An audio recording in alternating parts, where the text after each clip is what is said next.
Okay, so Alex Grinch retained.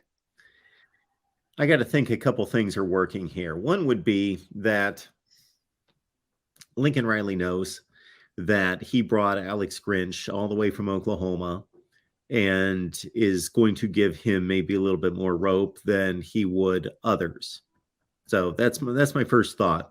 My second thought is that obviously the offense was upgraded substantially more than the defense for this first Lincoln Riley edition, and so there's also some thought given to, I want to fully equip this coach, this coordinator, Alex Grinch, with the type of defensive personnel before I give him a full evaluation on what he could possibly do with a USC type of defense from a personnel standpoint.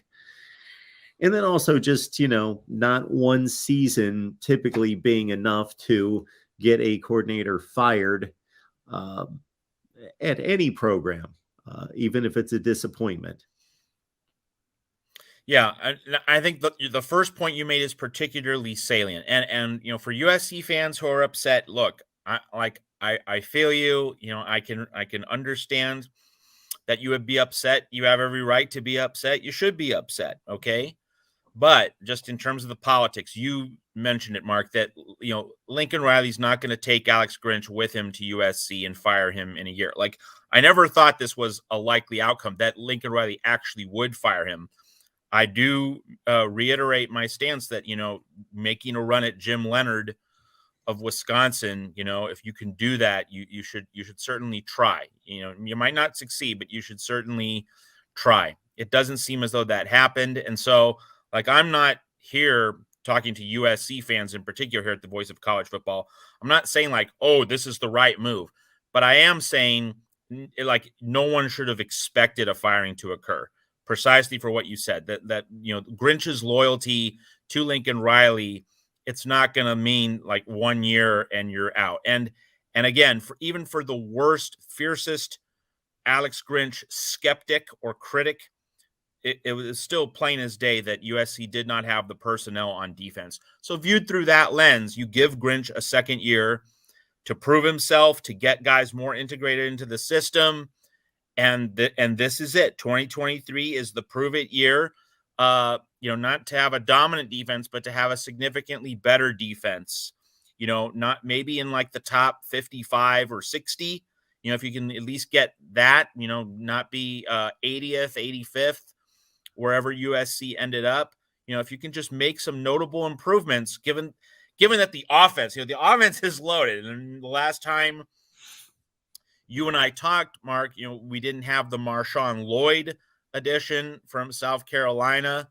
So the running back room is going to be much deeper than it was last year, where it was Travis Dye basically doing it all most of the season. Now you have Austin Jones coming back, Marshawn Lloyd, Raleek Brown, Darwin Barlow, and the incoming recruits from the trail.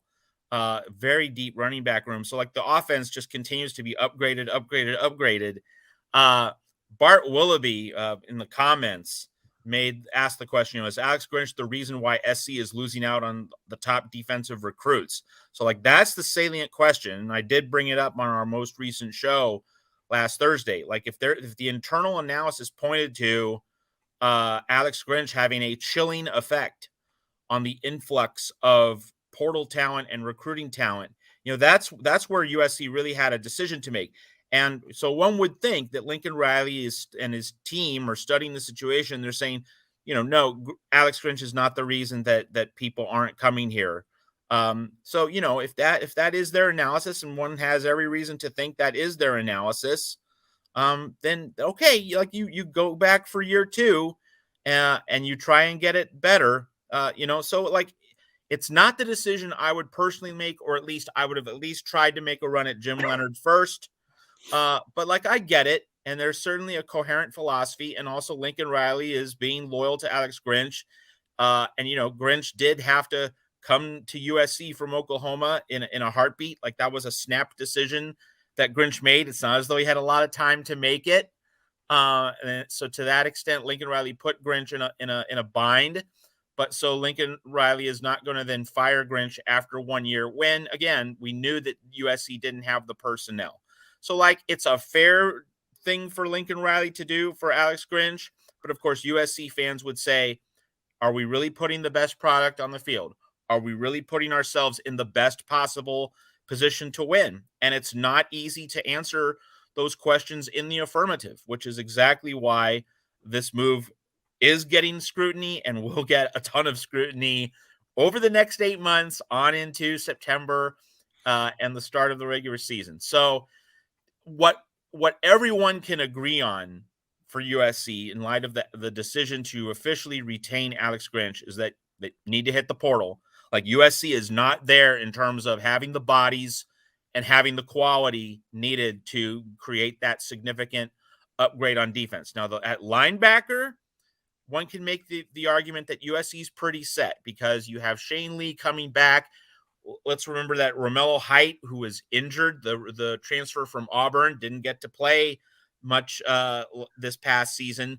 He comes back from injury. So, like, you're basically adding a player who did not play he didn't play barely at all last season. So that is like adding a player when you get an injured player back. Then you have Mason Cobb.